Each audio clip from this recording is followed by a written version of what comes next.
사도 요한에 대해서 생각해 보고 있습니다. 사도 요한, 요한이라는 이름의 뜻은 여호와께서 사랑하시는 자, 혹은 여호와는 은혜로우시다. 정말 더 아름다울래야 더 아름다울 수 없는 그런 이름이라고 그랬어요. 그래서 미국 사람들의 이름 가운데 가장 숫자가 많은 이름이 바로 요한, 존이라는 이름이라고 말씀드렸습니다. 그런데 사도 요한은 부모님이 지어준 그 아름다운 이름대로 살지 못했던 것 같아요. 실제로 성경의 내용을 보면 그 성질이 아주 불같았던 것을, 또 그 성질이 아주 급했던 것을 알게 돼요. 그들이 예수님과 함께 사마리아 사람들의 마을에 들어갔을 때 그들이 예루살렘을 향해 간다는 이유 때문에 그들을 받아들이지 않았죠. 그때 사도 요한이 뭐라고 그랬어요? 주여, 하늘에서 불이 내려서 저들을 죽이라고 할까요? 얼마나 정말 불같은 그런 성격입니까? 뿐만 아니라 어떤 사람들이 귀신의 이름도 아니고 주의 이름으로 귀신을 내쫓고 있는데도 그들이 자기들과 함께 하지 않는다고, 그런 짓 하지 마, 다시 말하면 내 허락 없이 그런 짓 하면 안 돼 하면서 그 일을 금했다라고 성경이 이야기. 그래서 예수님께서 사도 요한에게 뭐라고 말했어요? 우리를 반대하는 자가 아니면 우리를 위하는 자다. 그 말씀을 통해서 새해 특별 새벽기도의 첫날 어떤 교훈 우리가 생각해 보았습니까? 이 한 해 우리를 반대하는 자가 아니면 우리 편이라고 생각하자. 누가 내 뺨을 때리지 아니하고 내 멱살을 잡지 아니하고 내게 더러운 욕을 하지 않으면 나를 위하는 자, 나를 사랑하는 자로 알고 나도 그를 사랑하자 라고 말씀을 드렸어요. 자, 그런데 그처럼 성격이 불같았던 사도 요한이 바뀌어지기 시작해요. 변화되기 시작해요. 그 사실을 알 수 있는 한 가지 사건이 어떤 사건이라고 말씀드렸죠? 예수님께서 우리를 위해 죽어주실 때가 가까운 줄 알고 제자들과 함께 최후의 만찬을 가지면서 너희 가운데 한 사람이 나를 팔 것이다. 자, 예전 같으면 사도 요한이 어떻게 했을까요? 그놈이 누굽니까? 말만 하십시오.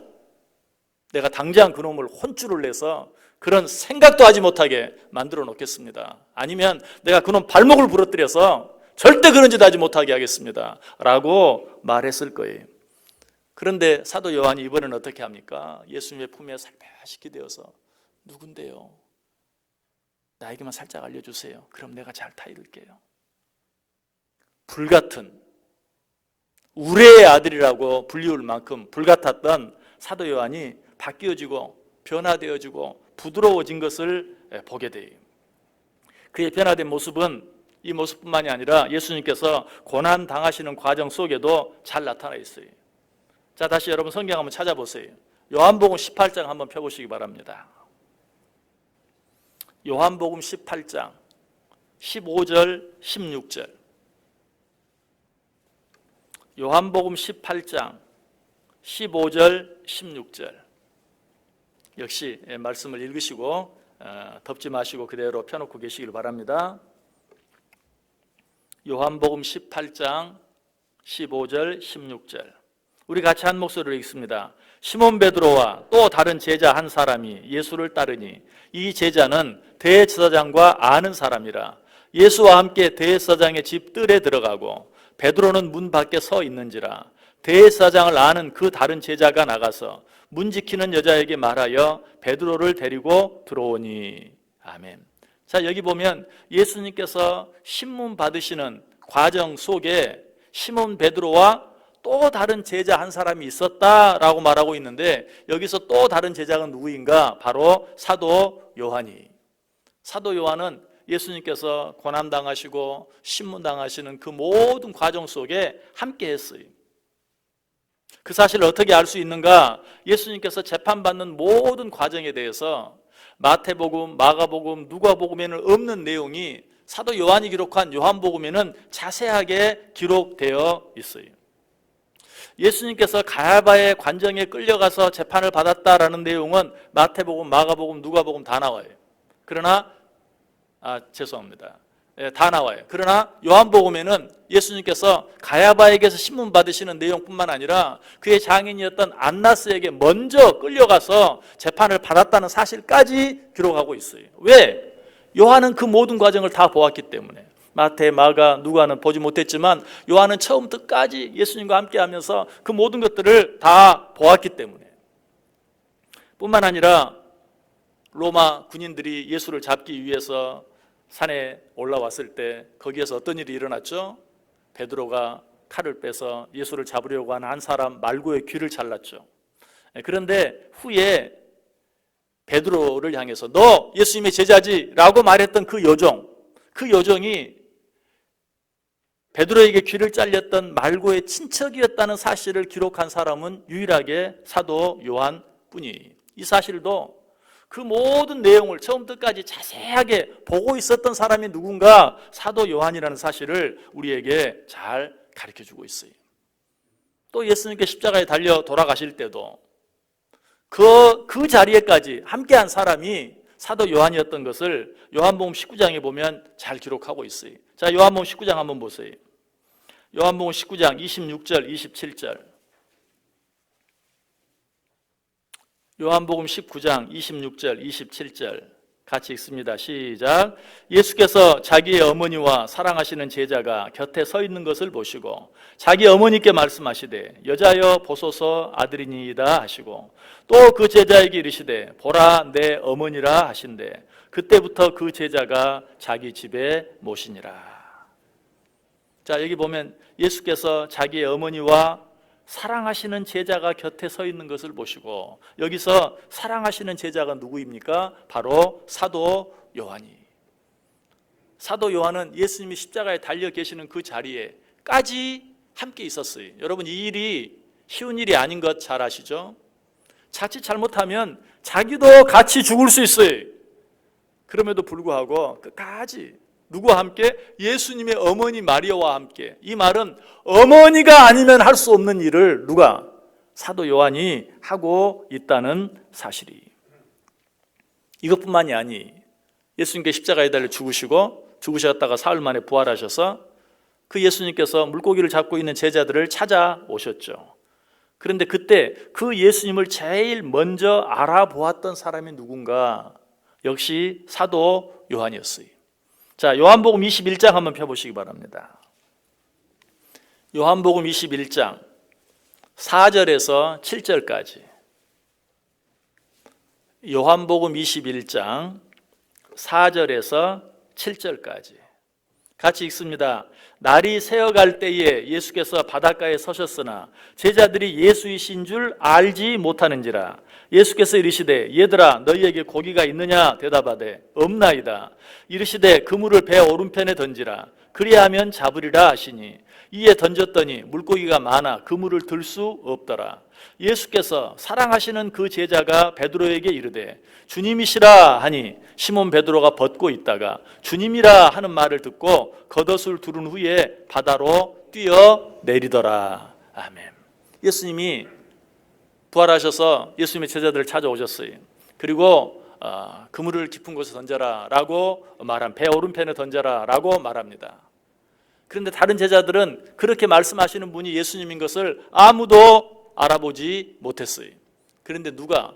예수님께서 사랑하시는 그 제자 사도 요한만 그 예수 그리스도를 알아보시고 주님이시다 라고 말했어요. 더 놀라운 사실은 다른 사람은 아무도 알지 못했는데 사도 요한만 예수님이라는 사실을 알았다면 누가? 사도 요한이 가장 먼저 주여! 하면서 바다 물속으로 뛰어들었어야 해요. 그런데 그렇게 하지 않았어요. 사도 요한은 오히려 베드로에게, 다른 제자들에게 주님이시다라고 가르쳐줌으로 말미암아서 자기 자신이 아니라 누가? 베드로가 먼저 주여 하면서 물속으로 뛰어들도록 기회를 주고 있는 것을 보아요. 여러분이 알고 있는 사도 요한은 이전에 어떤 사람이었습니까? 마가복음 10장에 보면 세베대의 아들 야고보와 요한이 주께 나와 여짜오되 뭐라고? 선생님이여 무엇이든지 우리가 구하는 바를 우리에게 하여 주시길 원하옵나이다. 그때 주님께서 너희에게 무엇을 하여 주길 원하느냐? 그때 사도 요한과 야고보가 뭐라고 말합니까? 주의 영광 중에서 우리를 하나는 주의 우편에 하나는 주의 좌편에 앉게 해 주옵소서. 누가 그렇게 말했어요? 사도 요한이 그렇게 말했어요. 그런데 만약에 정말 그처럼 야망이 큰 사람이었다면 예수님께서 죽었다가 다시 살아나셔서 그들을 찾아왔을 때 아무도 그가 예수신 줄 알지 못했을 때 누구만 알아보았어요? 사도 요한만 알아보았어요. 그렇다면 아무에게도 그 사실을 알릴 필요 없이 자기가 주여 살아나셨군요 하면서 베드로보다 먼저 물속에 뛰어 들어가서 예수님을 맞이함으로 다시 한번 예수님께 나만 예수님을 알아보았습니다. 나만 당신을 알아보았습니다. 이래도 나를 당신의 우편에 세우시지 않겠습니까? 라고 말했어야 오라해. 그러나 그렇게 하지 않았어요. 얘들아 주님이시다 라고 제자들에게 그가 예수님이신 것을 알리고, 그리고 어쩌면 자기의 가장 강력한 라이벌이라고 말할 수 있는 베드로에게 그 주님께 먼저 뛰어갈 수 있는, 달려갈 수 있는 기회를 양보하고 있는 것을 보게 돼요. 사도 요한이 이렇게 많이 달라졌어요. 이렇게 많이 변했어요. 사도 요한이 변한 것은 이런 일련의 사건들 뿐만 아니라 사도 요한이 기록한 모든 서신들, 지금 계속해서 말씀드린 요한복음 뿐만 아니라 요한 1서, 요한 2서, 요한 3서의 내용을 통해 더 잘 알게 돼요. 그 내용들 속에 가장 많이 강조되고 있는 내용이 무엇인가? 사랑이. 사랑, 사랑, 사랑. 우리가 너무나 잘 알고 있는 요한복음 3장 16절, 하나님이 세상을 이처럼 사랑하사 독생자를 주셨으니 이는 그를 믿는 자마다 멸망치 않고 영생을 얻게 하려 하심이니라.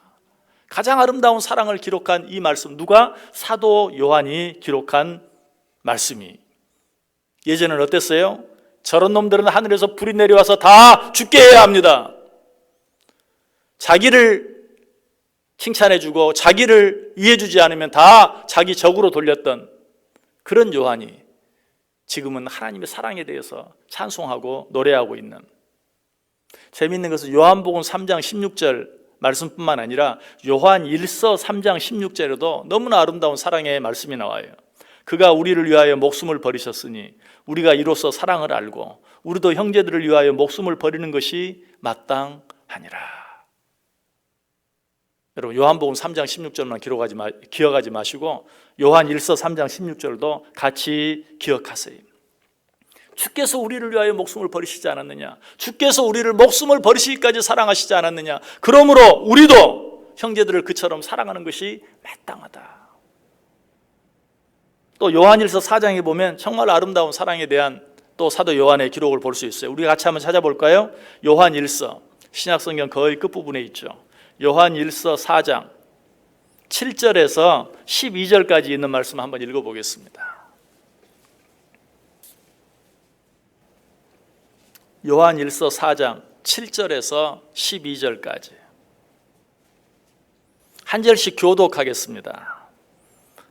제가 먼저 7절 읽습니다. 사랑하는 자들아 우리가 서로 사랑하자. 사랑은 하나님께 속한 것이니 사랑하는 자마다 하나님으로부터 나서 하나님을 알고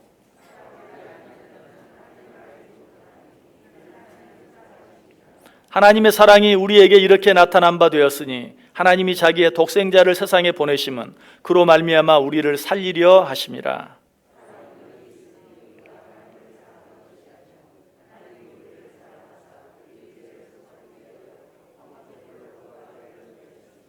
사랑하는 자들아 하나님이 이같이 우리를 사랑하셨은즉 우리도 서로 사랑하는 것이 마땅하도다.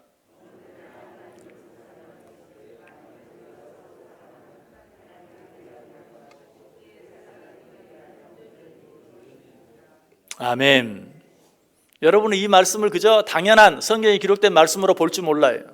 그러나 사도 요한의 원래의 모습을 생각하면 아니 어떻게 사도 요한의 입에서 이런 말이 사랑, 사랑, 사랑, 사랑 처음부터까지 계속해서 사랑에 대해서 이야기하고 있는 모습을 보게 돼요. 사도 요한이 얼마나 사랑, 사랑, 사랑했던지 다른 사람들이 사도 요한에게 물었어요. 다른 계명은 없습니까? 왜 맨날 사랑 타령입니까? 다른 계명은 없습니까? 라고 물었을 때 사도 요한이 뭐라고 대답한 줄 아세요? 새 계명을 너희에게 주노니 서로 사랑하라. 사랑해라 라고 말하니까 그거 말고 다른 계명 없어요? 그러니까 뭐라고 말했다고요? 새 계명이 있다. 새 계명을 너희에게 주노니 서로 사랑하라.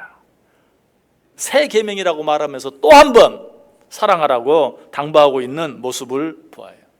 말만 그렇게 한 것이 아니, 전에 내려오는 전승에 따르면 사도 요한이 에베소에서 잡혀서 독사 굴에 들어가 던져지고 끓는 물에 던져지는, 그래서 거의 죽게 되는 그런 어려움을 당했는데 그 가운데서도 서로 사랑하라고 가르쳤다는 그런 전승을 볼 수 있어요.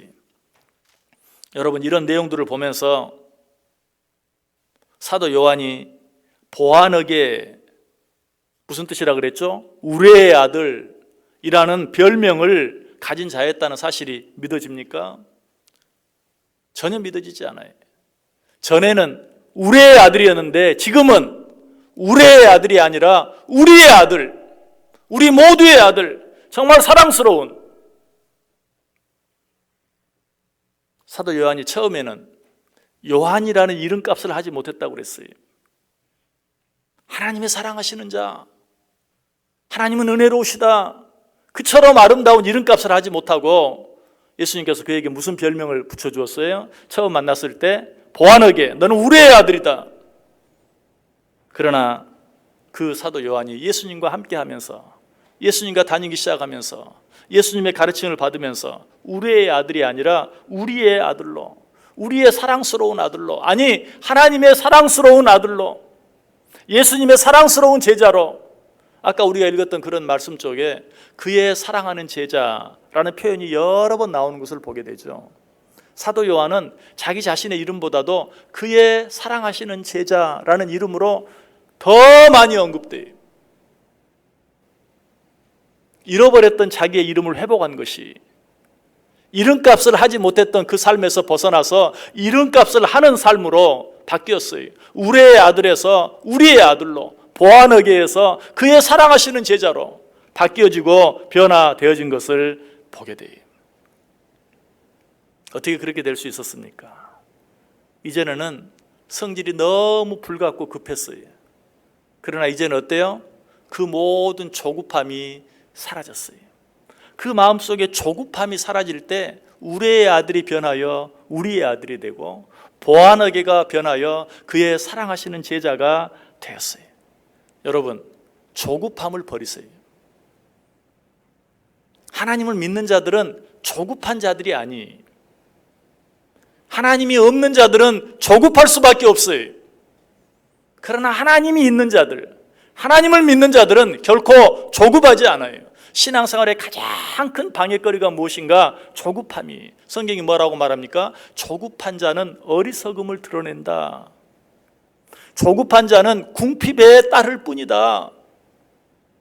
여러분, 이 안에 정말 주님께 주시는 참 기쁨과 감사와 평안을 누리고 또 이 안에 하나님이 주시는 부요함을 얻어 누리며 살아가는 귀한 삶을 살기를 원하세요? 여러분 마음속에 조급함을 버리세요. 성질이 급하면 절대 오래 못 살아요. 여러분 물고기 잡아 보셨습니까? 성질이 급한 고기는 금방 죽고 말아요. 성질이 급한 고기는 딱 잡아 내놓으면 그냥 막 길길이 뜁니다. 막 타닥타닥타닥. 그러다가 그때 콱 죽어버려요. 여러분 고등어 회를 왜 먹기가 힘든지 아십니까? 고등어는 잡아놓으면 그냥 막 뛰다가 금방 죽어버려요. 그렇기 때문에 고기를 잡는 배 위에서나 고등어 회를 먹는 것이지 나오면 고등어 회 먹기가 쉽지 않아요. 왜? 살아있는 고기를 육지까지 가져오는 것 자체가 쉽지 않아요. 성질이 급하면 오래 못 살아요. 사도 요한이 그랬어요. 그런데 예수님과 함께 다니면서 그 조급한 성격이 느긋한 성격으로 바뀌어졌어요. 예수님 폼에 의디어서 누구죠? 너희 중에 하나가 나를 밝혀. 누군데요? 저에게만 살짝 알려주세요. 제가 잘 타이를게요. 느긋해졌어요. 여러분 실제로 예수님의 제자 가운데 가장 오래까지 살았던 사람이 누군 줄 아십니까? 요한이 가장 오래까지 살았어요. 그래서 가장 많은 하나님의 말씀을 기록했어요. 얼마나 놀라운 축복입니까? 이전에 우레의 아들이었던 사도 요한에게는 전혀 기대할 수 없는 예수님의 어머니를 평생토록 모시면서 가장 오래까지 장수하면서 하나님의 말씀을 가장 많이 기록한 제자가 되었어요. 여러분, 2023년 조급함을 버리시길 바랍니다. 지금까지 혹시 여러분들이 너무 조급하게 살아왔다 할지라도 모든 것이 하나님의 손에 있는 줄 알고 하나님 바라보면서, 하나님 의지하면서, 하나님께 맡기면서, 하나님께 기도하면서, 하나님의 뜻을 찾으면서 조급하지 않게 살아가세요. 오히려 하나님 기도하며 기다리겠습니다. 하나님 기대하며 기다리겠습니다. 하나님께서는 온전히 당신의 뜻을 이루시는 분이신 줄 믿습니다. 이 한 해 나를 통해, 우리 가정을 통해, 하나님께서 내게 맡기신 일을 통해 내가 지금 다 알지 못하는 하나님의 놀라운 뜻을 이루실 줄 믿습니다 라고 하나님께 온전히 맡기며 조급함을 버리고 느긋하게 기뻐하면서 감사하면서 살아갈 때 육적으로도 강건하고 영적으로도 평안함을 누리고 물적으로도 부요함을 누리며 살아가는 복된 한 해 되시기를 주님의 이름으로 간절히 축원합니다.